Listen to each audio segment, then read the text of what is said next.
right, to keep up with keeping your lives tight. Tight as in being right with the truth of true insight. Who of you want to do things right? Who of you want to truly succeed in attaining all in that which is your need, to be heard by the real answerer of all deeds, the true hearer of all whom pleads? Who of you really want to bow down to the true King of Kings commanding the crown, to worship the one that ever rules alone, commanding everything of creation from the seat of its throne? And another thing is that a lot of people don't believe that you have to go in. Yeah. You have to go in. Everybody's so out. They jumping, they dancing, They miss the heart. They screaming, they hollering, they doing their emotional praising and so-called the worship, and then they're speaking a certain way, they're walking a certain way, they're acting a certain way, and then the Muslim women is the opposite. They so down. They so negative. They so negative in their emotions. So many of them angry because they got to wear the clothes they wear, and then they look at another sister who have freedom to not do that, and they just hate her, you know, and you know, and they really, when you talk to people from all people that believe in different ways, you find out that nobody goes into the essence. They don't. They think the essence is spookism. Well, they taught that.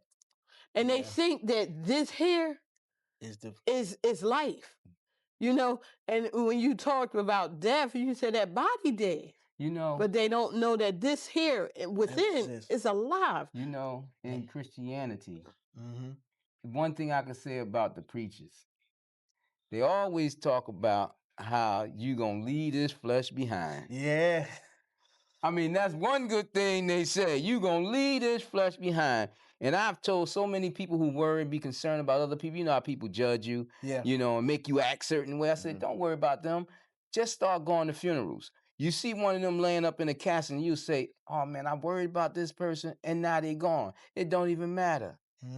But see, the thing about it is when you leave this flesh behind, you taking this mind with his heart with you.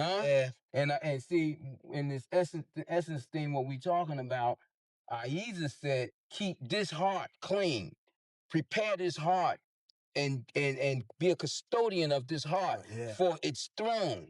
Don't let this mind destroy this heart. Don't let this mind put a black spot, a spot of evil on this heart. Don't spoil this heart. Because this is that center, that secondary center. That's what they talk about, That you got to meet your Lord at within yourself. And those who study Christianity, if they preach it would tell them the truth. Jesus told them the kingdom of heaven is within you, not outside of you. Because Jesus told the people, it's not with the foul man that come from outside the man, but come from within the man. The thoughts, all the evilness come from within the mind. Yeah, but there are some sectors such as the Jehovah's Witnesses. They teach that it's going to be over at the point that you come out of this flesh. It's already a done Well, they deal. such liars, them Jehovah's Witnesses. They, first of all, they call themselves witnesses of Yahuwah. Yahuwah. You know, they don't even know what that means.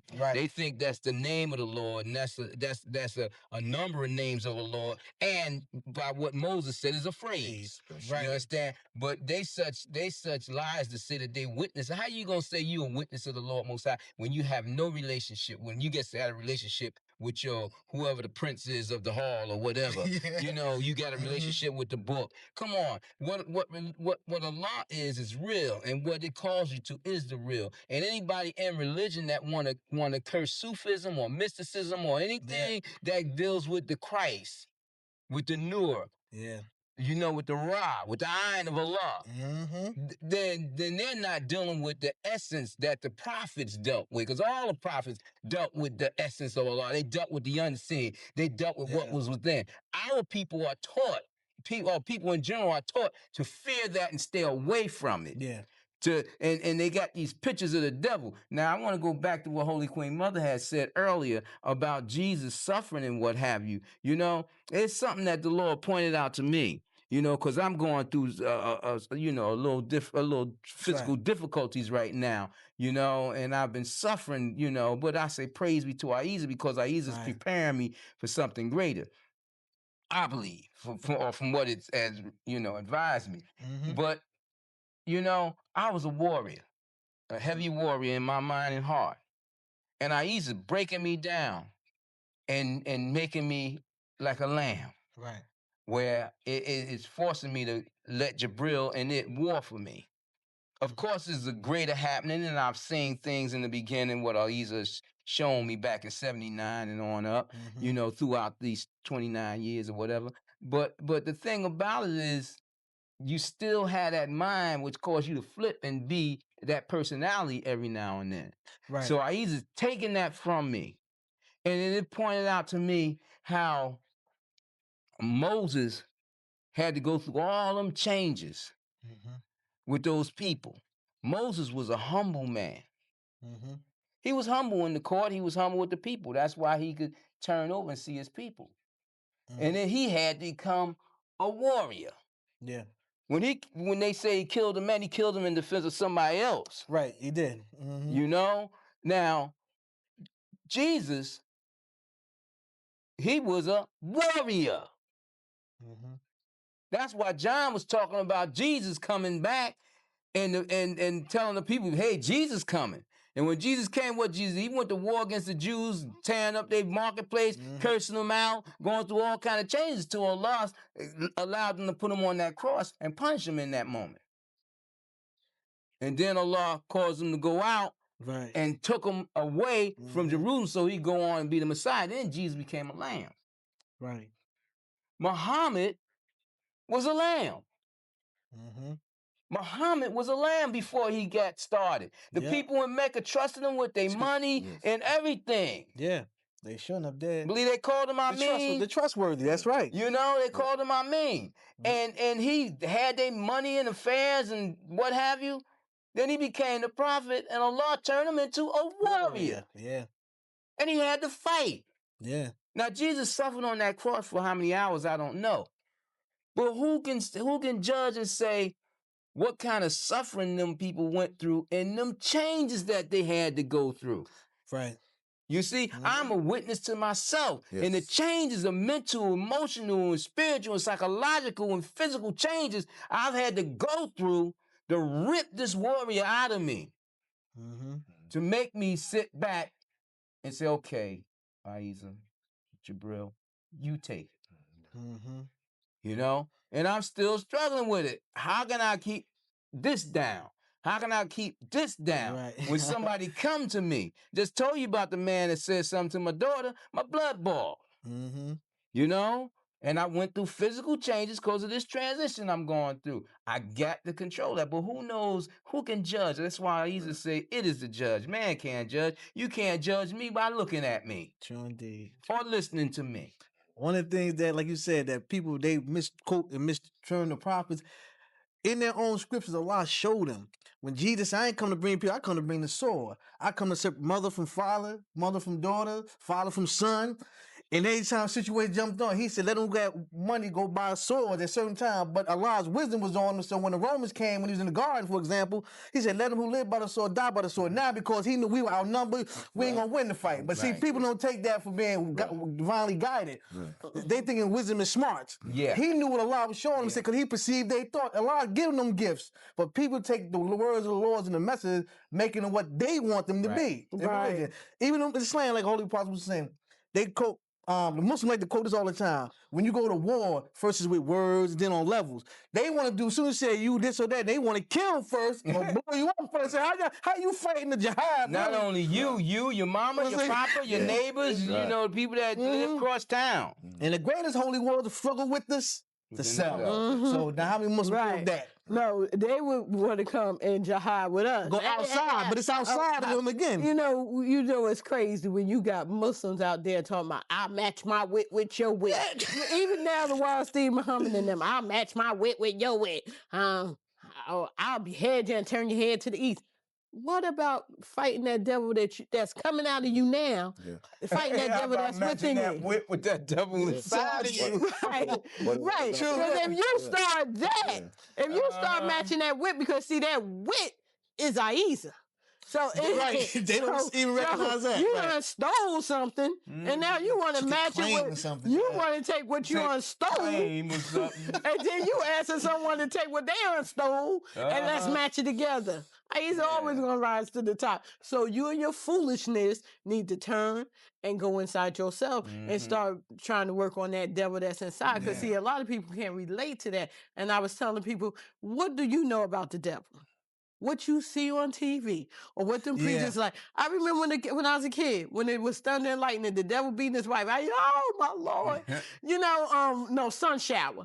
So people saw, even small children, we don't even know. We get the children afraid of the devil that's the devil unseen, so to speak. You know what I'm saying? Then imagination grow and grow and grow and grow. And some people become ashamed or scared of the devil. With the movies. And some of them so-called join the devil. But I told him, I said, well, where the devil at? I said, that devil, first of all, is in you. I said, you call someone up and the devil come out of you and you on the phone and your devil saying, yeah, girl, you know that girl, da, da, da, da. And then her devil come on out and she said, yeah, girl, that's your devil. You got to be able to relate that you have a devil within you that is your biggest problem. They don't realize that in each individual, in each person, there's a community of people. Yes. There are generations of people that's inside of you, and what can come forth from you is that those generations of people come through your genes. You understand? And like Ahezaah have a place there too.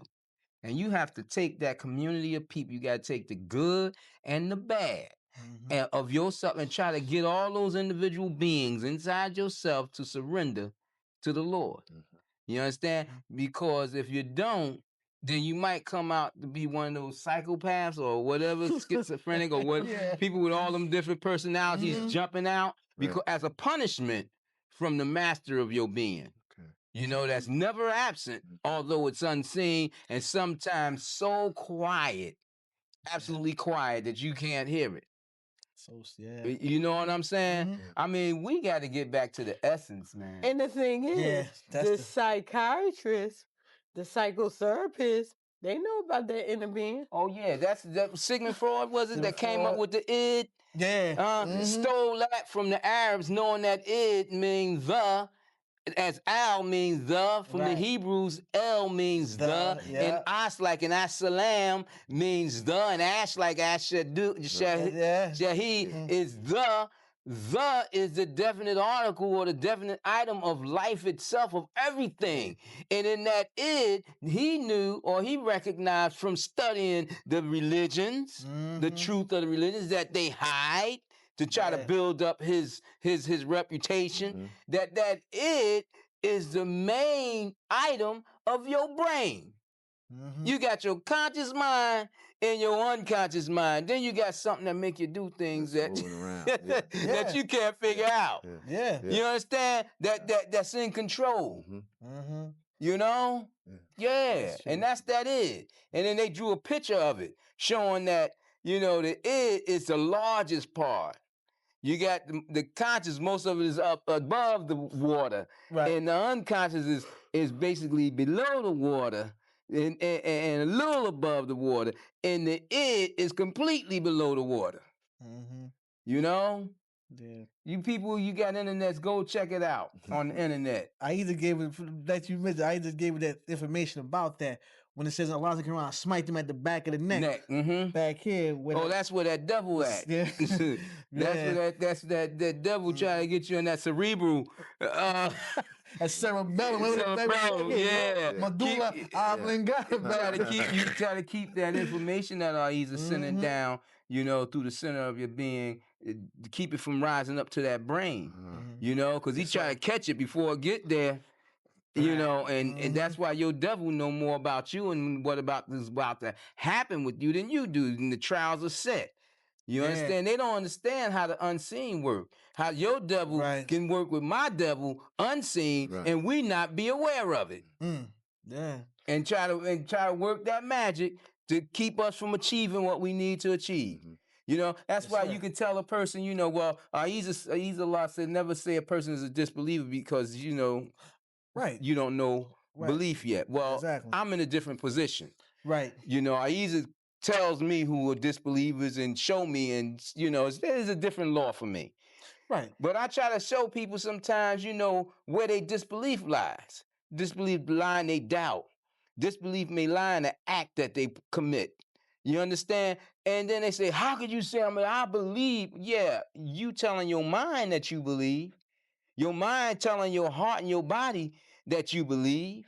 You understand? But you committing acts of disbelief. You showing acts of doubt and lacks of faith. So how can you say you believe in that? In that space, in that area, in that moment of time. Erase all that other stuff that you think you got going on about yourself and your belief, because people always grab all the favor that they have with themselves. Say, this is me. Oh, liar. What about all that big bundle over there on the negative? Right. You understand? I had this brother that sat under me for about 22 years. Taking information, going out, telling other people, acting as though he was the originator of the information, calling himself a sheikh, and, you know, and the whole 9 yards. And, you know, Ahezaah just told me, let him do his thing, cool out, you know. And I did. And, you know, I put him to task, you know, before, you know, we split. But about 8 years before we split, and I had, you know, gave him some instructions that Ahezaah gave to me about meditation and going in and going up, right? He told me after he had been faking it out for about a year or two, I just can't get past the devil. I'm scared of the devil. I said, Mr. Brainiac, you know, Mr. Know-It-All, Mr. Sheikh, you know that to fear the devil is to serve the devil, to become a servant of a devil, because you can't get past that which you fear. You will submit to something you fear. People do things outside their mind and heart because a guy come put a gun in your head and say, give you money. You know, get on your knees, lick my shoe. You got people that will get the money, get on his knees, lick the shoe out of fear. Forget about Ahezaah having power over the guy with the gun. You understand? So he said, yeah, I know that to fear the devil is to serve the devil. And I said, okay, all right, cool, I'm done. Because I knew then that he would never rise. He had submitted to the devil. He had submitted, well, he had already submitted to it, but he acknowledged that he'd submitted it. And I said, okay, he's done, finished. You know? And that's what so many people do out here. They submit to the devil every day. They don't go into the higher teachings, into the essence of what Muhammad taught, into the essence of what Jesus, the messages that they brought. They don't go, they only read the books and they don't take that inside.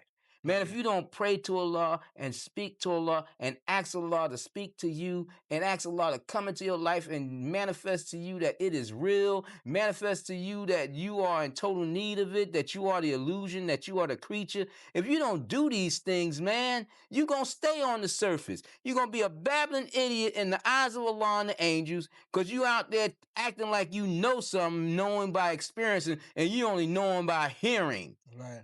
Mimicking. You know, any parrot can, good parrot can mimic. Even crows, man. And you know what? That's another problem that our people have. They sit underneath these preachers and they sit underneath these imams and everything. And to them, they could go to church and they may turn a couple passage in the church and everything and follow along with the minister and let him explain to them what it's. But when do you take the responsibility to take Allah's words and look at them for yourself and ask Allah to give you its understanding? Why are you taking it right from somebody else's mouth who may be possessed by their devil within them? Oh, they are. Most of them are. And take it for law.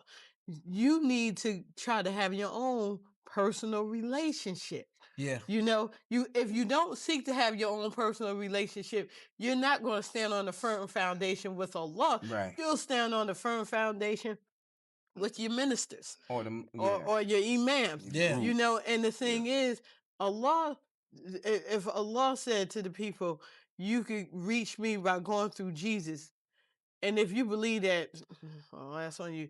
But you don't have to go through Jesus in the way of letting someone read you what Jesus said. Ahezaah did say that to the disciples of Jesus, to the people that Jesus came to, just like Ahezaah said that to the people of Muhammad, right? And the people of John's. All the people that the Lord sent the messengers to, he said, you can't get to me in this time, but by my messenger. And that's what makes the Muslims today, who call themselves the last light and carrier of the covenant of Allah, that's what makes them the people of the book before us. They refuse to acknowledge that Allah has sent another messenger. They refuse to acknowledge that Muhammad believed in revelation and what John spoke, and that they refuse to believe that Muhammad had understood what this hour of the day was, even though he didn't know what hour it would be. Right. You understand? Muhammad said it clear all in Quran. They refuse to accept that somebody else would come, because why? They listen to their imams who preach negatives and falsehoods, just like the Christian preachers and all the rest of them people in all the religions. They preach against other religions and other people. They make that divide and conquer for the devil throughout the world in all the religions. And they had their congregation going out there snubbing their nose at other people whom they don't understand. They don't know, they don't investigate, they don't open themselves up to listen to another person's heart, to see if there's some truth and understanding that they can attain to get higher and nearer to the Lord Most High. So that's where the problem is. No, when I was saying that, I was saying in the way of, I'm just wanting. I did that for the audience. Yeah, I was saying that wasn't in the way of prayer. You know, like people say, you have to pray to Jesus in order for Allah to hear you. No, baby, you right. Because excuse me for calling you baby on air, but this is my wife. But no. The Christians, some of them, they will tell you, they act as though Jesus is alive in this life and you can't get to the Lord except by Jesus. And some of them, their preachers, went so far into Satanism that they tell them you don't need the Lord, all you need is Jesus. Right. Yeah. You don't even need the Lord no more. Yeah. Right. Yeah. You know? Yeah, they said that Jesus is Lord. They believe that what you said. It ain't just in that prayer. And that's what, you know. It's the teaching just to keep the people.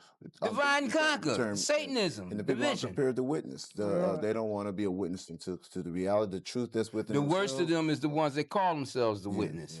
And you know what? Another thing is, you know, people are so, they ministers and stuff is so crafty, and they pass this on to the people, because I was having a conversation with someone yesterday and I said the Lord, and the person told me, yes, Jesus. I said, you know, I'm not referring to Jesus when I say Lord.